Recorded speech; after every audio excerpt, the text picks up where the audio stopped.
I was 18 years old when I got married. I belonged to a very conservative family, a Baloch family, where good daughters never say no to their parents. My father wanted me to get married, and all I said was, if that makes you happy, I'll say yes. And of course, it was never a happy marriage. Just about after 2 years of getting married, about 9 years ago, I met a car accident. Somehow my husband fell asleep and the car fell in the ditch. He managed to jump out, saved himself. I'm happy for him. But I stayed inside the car and I sustained a lot of injuries. The list is a bit long. Don't get scared. I'm perfectly fine now. Radius ulna of my right arm were fractured. The wrist was fractured. Shoulder bone and collarbone were fractured. My whole rib cage got fractured. And because of the rib cage injury, lungs and liver were badly injured. I couldn't breathe. I lost urine and bowel control. That's why I have to wear the bag wherever I go. But that injury that changed me and my life completely as a person and my perception towards living my life was the spine injury. 3 vertebrae of my backbone were completely crushed and I got paralyzed for the rest of my life.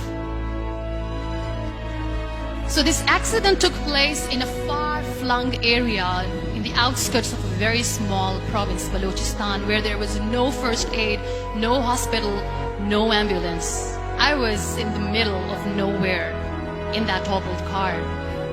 Many people came to rescue. They gave me CPR. They dragged me out of the car. And while they were dragging me out, I got the complete transection of my spinal cord. I finally ended up in a hospital where I stayed for 2.5 months. I underwent multiple surgeries. Doctors have put a lot of titanium in my arm. There's a lot of titanium at my back to fix my back. That's why people in Pakistan call me the Iron Lady of Pakistan.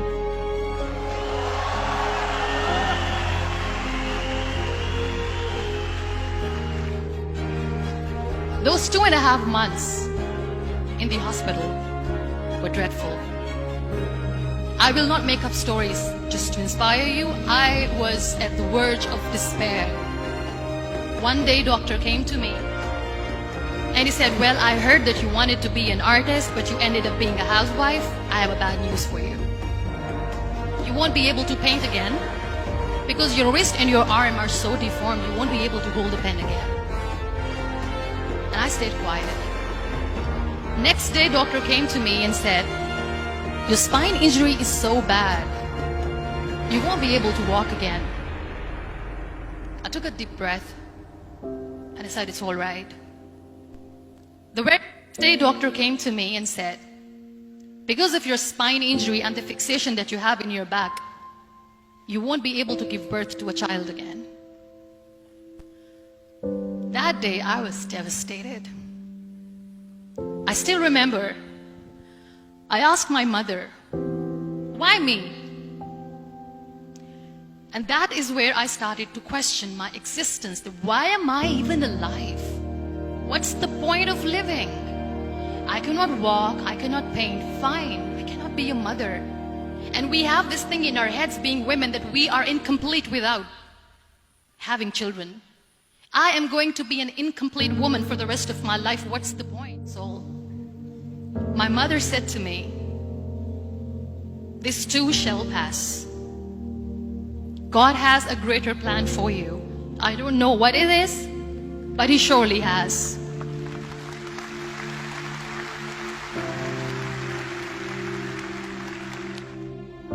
So what kept me going was, one day I asked my brothers, I know I have a deformed hand, but I'm tired of looking at these white walls in the hospital and wearing these white scrubs. I'm getting tired of this. I want to add more colors to my life. I want to do something. Bring me some colors, bring me some small canvas. I want to paint. So the very first painting I made was on my deathbed, where I painted for the very first time. There were a lot of infections in my body, a lot of allergies. So doctors wanted me to lie down on the bed straight for not 6 months, for not 1 year, for 2 years. I was bedridden, confined in that one room, looking outside the window, listening to the birds chirping, and thinking maybe there will be a time when we'll be going out with the family and enjoying the nature. That was the time where I realized how lucky people are, but they don't realize. And you know how it all began? That day I decided that I'm going to fight my fears. We all have fears. Fear of unknown, fear of known, fear of losing people, fear of losing health, money. We want to excel in career, we want to become famous, we want to get money. We are scared all the time. So I wrote down one by one all those fears, and I decided that I'm going to overcome these fears one at a time. Do you know what was my biggest fear? Divorce. Work. But the day I decided that this is nothing but my fear, I liberated myself by setting him free. And I made myself emotionally so strong that the day I got the news that he's getting married, I sent him a text that I'm so happy for you and I wish you all the best. And he knows that I pray for him today.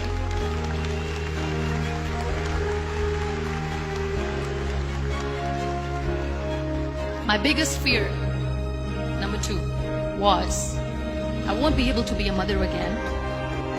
And that was quite devastating for me.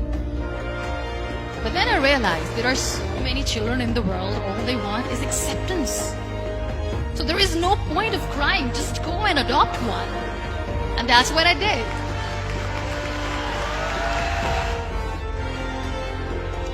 So when you accept yourself the way you are, the world recognizes you.